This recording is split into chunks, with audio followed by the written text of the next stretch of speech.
Hello everybody, Jimmy here. This is a message to the President of the United States and all the senators of the United States. You people are creating so much pain and misery in this country every day.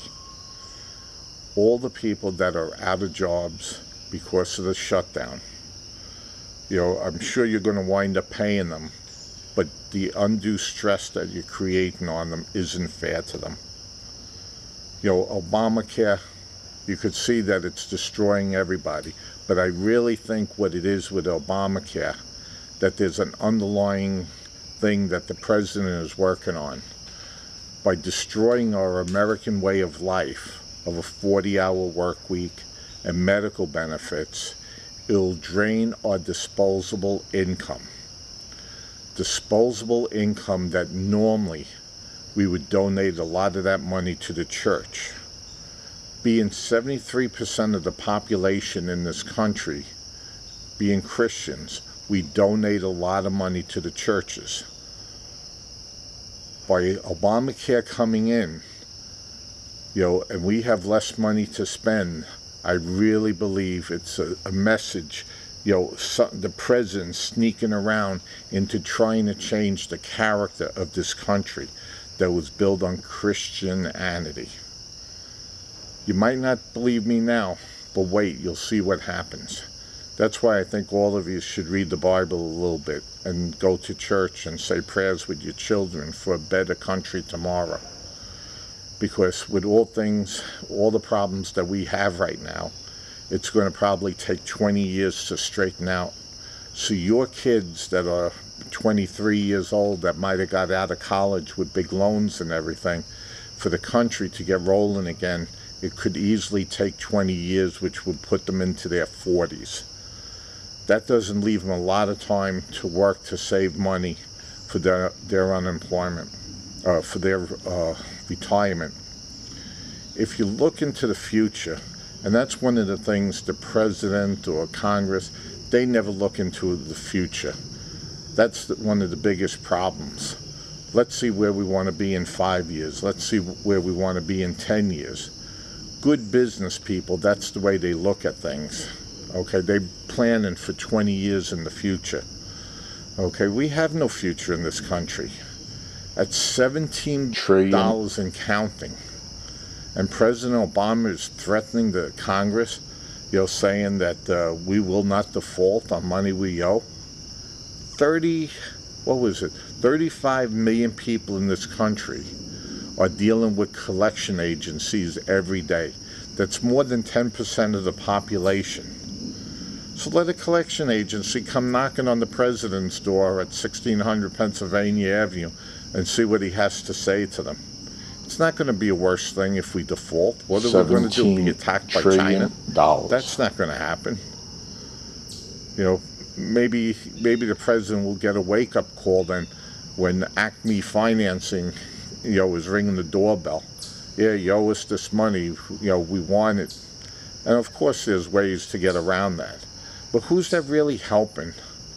If you're putting $80 billion into the stock exchange every month, President Obama, who is that helping? The wealthy people of this country. $80 billion every month, for month after month, you've been putting into the stock exchange.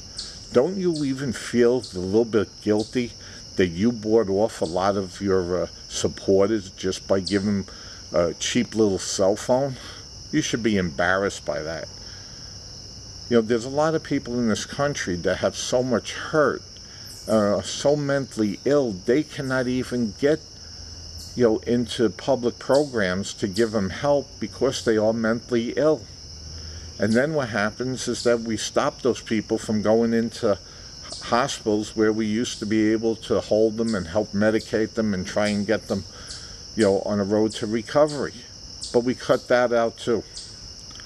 This is awfully sad where we're going in this country. I'm very upset by it, but I have no place to go back to. And I'll probably wiggle through life somehow. But, get out of your limousines. All right, President, you went across the street for a sandwich. Probably didn't even pay for it. You know, you've been living on the dole for so many years of the government. You know, you don't know any other way. I'm sure, you know, if somebody took you, shook you upside down, probably no money would fall out of it. You know, I mean, that's pretty sad. But spend the day with me. I'll show you pain and misery.